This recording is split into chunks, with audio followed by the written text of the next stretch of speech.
Hi, I'm LL the Tutor, and this is Potions 1, The Craft of Making Potions. Welcome. Part 1, About Potions. Introduction. A potion is a magical concoction created by simmering ingredients, stones, plants, animals, metals, in water, i.e. magical. The ingredients are chosen based on their magical properties. The making, gathering, brewing, enchanting, and etc. are set to magical timings, and the potion and or its ingredients are enchanted, i.e. empowered, keyed, aligned, charged, etc. Potions are sometimes referred to as brews. Ethics of potion or potion making. The potion maker's code of ethics. Never give anyone a potion that will harm them. Never give a potion to someone without their knowledge. Never make a potion for someone you think might misuse it.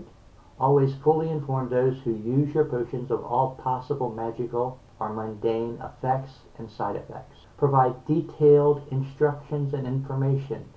Shelf life, ingredients, effects, durations, use instructions, everything. Consequences. Those who misuse potions or make potions for those who will misuse them.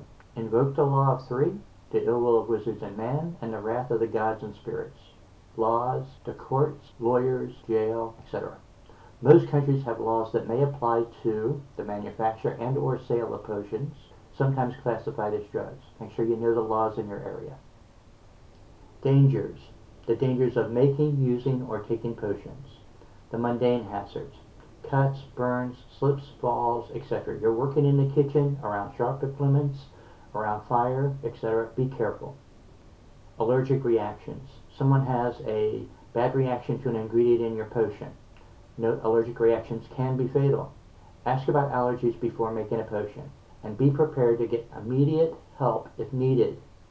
Poisonous and or addictive ingredients. Simple, don't use them. Find a different recipe, use essences or substitutions if you have no other choice. Cauldrons, pans, etc. Use glass, cast iron, enamel, etc. No aluminum. It can react badly with various substances. Mortar and pestle. If you are going to use poisonous ingredients, make sure you use a separate mortar and pestle for poisonous and non-poisonous. Formulas and recipes. The terms formula and recipe are basically terms that refer to a set of instructions for making a potion. Formulas or recipes usually list ingredients, measures, brewing instructions, the enchantment or charms, and the signatures of important ingredients. List of ingredients. Basically a list of the ingredients needed to make the potion. They also include directions on when, where, or how the ingredients should be obtained. Measures. There is no set measuring system. Measures may be by teaspoons, tablespoons, cups, handfuls, etc. Some people like to use the parts measuring system, so you might want to study up on that. Brewing instructions. May specify when, where, or how long to brew the potion. Can include stirring instructions, brewing charms, etc. The signatures of ingredients. Basically a listing of the planet, element, gender, and number of the ingredient. Signatures are usually depicted via their alchemical symbols. The planetary symbol, elemental symbol, gender symbol, and numerological symbol.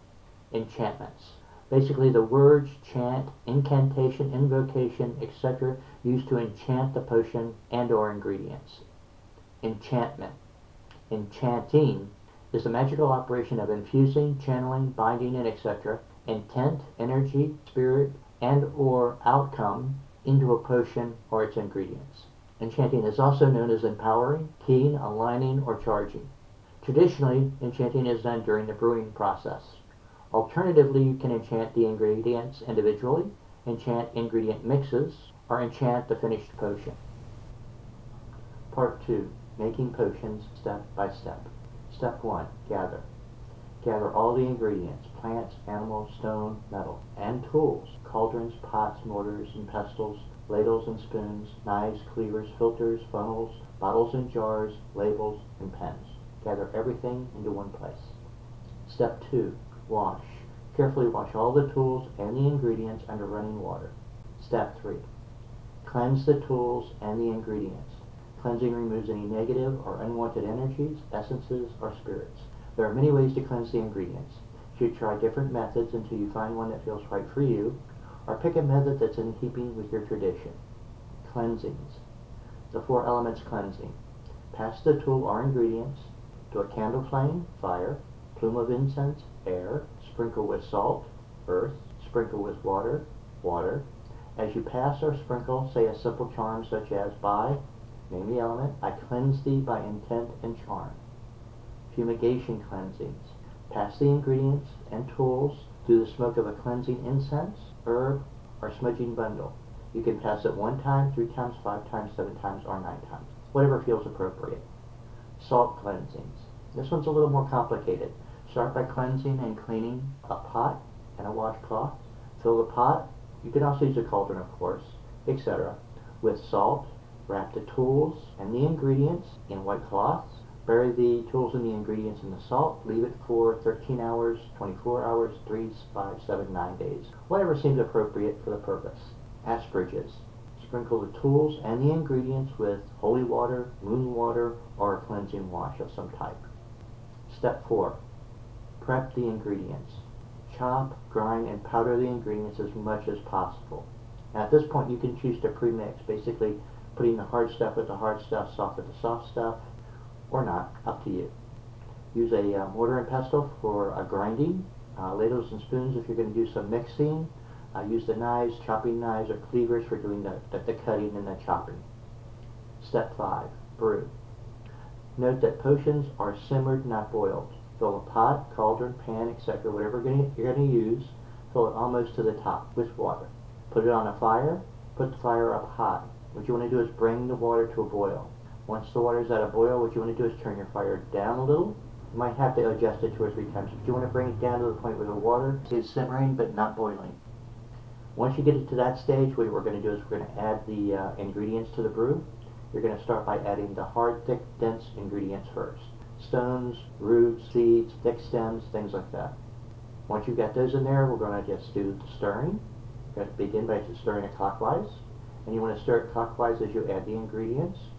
After about 3 minutes, what we're going to do is add all the soft stuff, the thin branches, leaves, flower petals, things like that, liquids, etc. Step 6. Enchanting the brew. We're going to begin by thrice ringing it. Tilt and lift the ladle up, then trace 3 circles clockwise around the rim of the pot, pan, or cauldron. Alternately, you could drop the ladle down on the outside to about center and trace the 3 circles clockwise around the center of the pot, pan, or cauldron. Next, stir and begin the enchanting. Begin stirring, and as you do, focus your thoughts on the center of the potion. Visualize the specific effect you expect the potion to have. Continue the visualization as you begin your enchantment. Chant, speak, sing, or whisper the enchantment. Project your voice as well as your thoughts into the potion. Chant repeatedly, filling the potion or ingredients with thought, energy, spirit, intent, etc. Continue chanting until you feel it's time to stop, until it's completely filled. Where possible, enchant for 3, 5, 7, or 9 minutes. Once you've completed the enchantment, we're going to do a close. Basically, you're going to close off the enchantment. You can use a symbolic gesture, tool, action, or words to close the enchantment. Examples of gestures would be a snap of the fingers, clapping the hands, signing a rune, a glyph, a holy symbol, etc. Tool closings would include things like ringing a bell, tapping a knife, using the sword to trace a rune. Or words. Common Wiccan phrase that's really suitable for a close is, as I will, so mote it be. Step 7. Strain, bottle, and label. Basically, remove your cauldron or pot from the heat, allow the potion to cool, strain it through a cheesecloth or a filter into a bottle.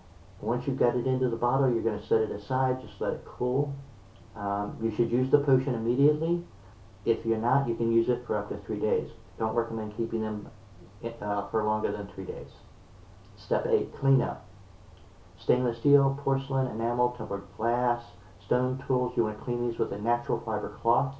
You can rinse it in water. You can rinse it in a water and vinegar mix, a water and baking soda mix. Dry it out with a natural fiber cloth. Cast iron tools. Make sure you season all your cast iron tools before you use them. Don't soak cast iron tools. Clean with a stiff brush and warm water. Dry with a towel and then heat to dry on a low burner. Apply a light coating of vegetable oil. Wipe out any excess. If the cast iron tools show any traces of rust, has a metallic taste or smell, don't use it. Disposals.